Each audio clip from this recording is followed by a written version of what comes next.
এটা বাস্তবায়ন করবে, সেই বাহিনী বাইরে তো সরকারের যাওয়ার সক্ষমতা খুবই সীমিত, সুযোগও সীমিত। তাহলে সরকারকে এক নাম্বার, সরকার কোনো বিনিয়োগে বা ব্যবসায় জড়াবে না। কিন্তু পিপিপি মডেলে বিনিয়োগের ব্যাপারে আমাদের যখন কৌশলপত্র প্রণয়ন এবং কমিটি মেম্বার, সেখানে পিপিপির আওতায় বিনিয়োগে পিপিপি কর্তৃপক্ষ, প্রাইভেটাইজেশন বোর্ড, বিডা, ইটকল, তাদের খুবই উৎসাহ বেশি। আমরা বলেছি যে সরকারকে আগে যে ধরনের সংকটে মোকাবেলা করতে হয়েছে, এই 5 বছর মেয়াদে সরকারকে সেখান থেকে উঠে আসার সক্ষমতা অর্জন করার জন্য এটা অবলম্বন হবে। সুতরাং সরকার পিপিপি মডেলে যাবে না। বেসরকারি খাতে সরকার বলেছে এবং মন্ত্রী মহোদয় নিজে বলেছে যে সরকার কোনো বিনিয়োগ করবে না। এই জায়গাটা যদি সরকার ওনার বক্তব্যকে যদি সরকার মৌলিক বিবেচনার জায়গা নিয়ে থাকে, তাহলে আমি মনে করি আমরা যে আশঙ্কা করছি যে সরকারের সেই প্রশাসনিক সংগঠনকে এটা বাস্তবায়ন করতে গেলে বা ব্যবসা বাণিজ্য করতে গেলে দুর্নীতি প্রতিরোধ করতে পারবে না, লুণ্ঠন প্রতিরোধ করতে পারবে না, সরকার সেই জায়গাটা আটকাই দিতে পারবে, লোক করতে পারবে। দ্বিতীয়ত প্রশ্ন হচ্ছে, কোনো পাবলিক মানি দিয়ে ক্যাপেক্স মডেল হবে না। ক্যাপেক্স মডেলে কোনো বিদ্যুৎ প্রকল্প বাস্তবায়ন হবে না, কোনো পাবলিক মানি সেখানে যাবে না। তার মানে সরকার প্রকল্পে বিনিয়োগ হবে না। ব্যক্তিগত পর্যায়ে ব্যক্তি খাতে ইন্ডাস্ট্রি তারা ক্যাপেক্স মডেলে বিদ্যুৎ উন্নয়ন করতে পারবে এবং তার প্রয়োজনে সারপ্লাস বিদ্যুৎ তারা কিনে নিতে পারবে। মাঠ পর্যায়ে মনিটরিং এর বিশ্ববিদ্যালয় সমূহকে ক্ষমতায়ন নিশ্চিত করতে হবে। আমি কিছুক্ষণ আগে বলছিলাম যে থার্ড পার্টি ইনভলভ মাননীয় মুখ্যমন্ত্রীকে, এবং অলরেডি বিদ্যুৎ জ্বালানি বিভাগ তার গ্যাস ট্রান্সমিশনে এবং তরল জ্বালানি সাপ্লাই চেনে বিশ্ববিদ্যালয়গুলোকে গবেষণায় এবং কার্যক্রমে বিবেচনা করছে এবং আমার সঙ্গে পর্যায়ে আলাপও করছে এবং মাননীয় মন্ত্রী মহোদয় আমাদের একটা পেশও করেছে।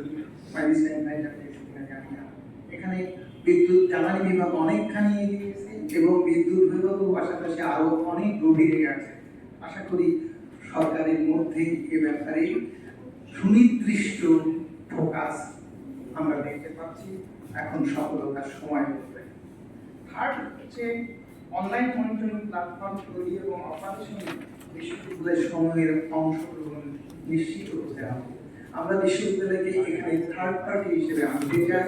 বিশ্ববিদ্যালয়ের যে ছাত্ররা যে সমাজে আসছে সেখানে দায় ও দয়ায় জনগণের পাশে দাঁড়াতে হবে, সেই শিক্ষা তারা পাচ্ছে না। সুতরাং বিশ্ববিদ্যালয়ের শিক্ষা ব্যবস্থা বিদ্যুৎ বিভাগের উপলক্ষে তাদের মধ্যে দায়বদ্ধতা এবং দয়া, তাদের চিন্তায় ও চেতনায় উন্মেষ ঘটাতে হয়। তাদের রাষ্ট্রীয় সেবায় তাদেরকে সম্পৃক্ত করতে হবে। বিদ্যুৎ বিভাগের এই সংকটে তাদের সহযোগিতা আমি মনে করি ব্যাপক কাজে আসবে এবং মাস্টারদের নেতৃত্ব সেখানে সুদৃঢ় ভূমিকা রাখতে পারবে। গ্রিড সরবরাহ, গ্রিডে সরবরাহযোগ্য সকল সৌর বিদ্যুৎ বিতরণের থেকে করতে কেনা নিশ্চিত হতে হবে। এ যাবৎ সৌর বিদ্যুৎ ক্রয় করতে যে সরকারকে লস দিতে হয়েছে, ভর্তুকি দিতে হয়েছে, এখন সৌর বিদ্যুৎ বেঞ্চমার্ক প্রাইস 7.5 টাকা যদি তৈরি করে দেওয়া যায়, তাহলে ইউটিলিটি যারা বিদ্যুৎ উৎপাদন করে তাদের 3 টাকা পর্যন্ত রূপকে লাভ হতে পারে। যার প্রাইসিং অ্যানালিসিস আমাদের তরফ থেকে বিদ্যুৎ বিভাগের তথ্যে পাওয়া যাচ্ছে যে 6 টাকা 90 পয়সা অলরেডি বিডা রুফটপ সালে বিদ্যুৎ বিক্রি হচ্ছে। সেখানে যে শুল্ক মুক্ত অবকাশ সরকার বর্তমানে দিচ্ছে সেখানে সমন্বয় হয়নি, সমন্বয় আরো কমবে।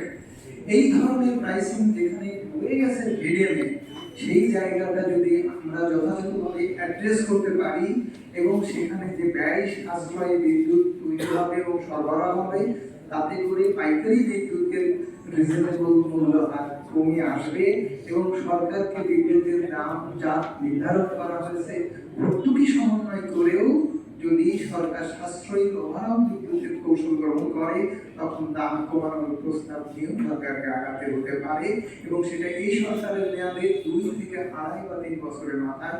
আমি সেই স্বপ্ন নয়, সেই দৃশ্যমান বাস্তবতা নিয়েই আমি সরকারকে এই দিকে নজর দিতে বিশেষভাবে অনুরোধ করবো। সেই সব জায়গায় সরকারকে যদি অনেক বেশি শক্তিশালী ভূমিকা নিতে হয়, যারা লুণ্ঠনকারী এবং অলিগার্কস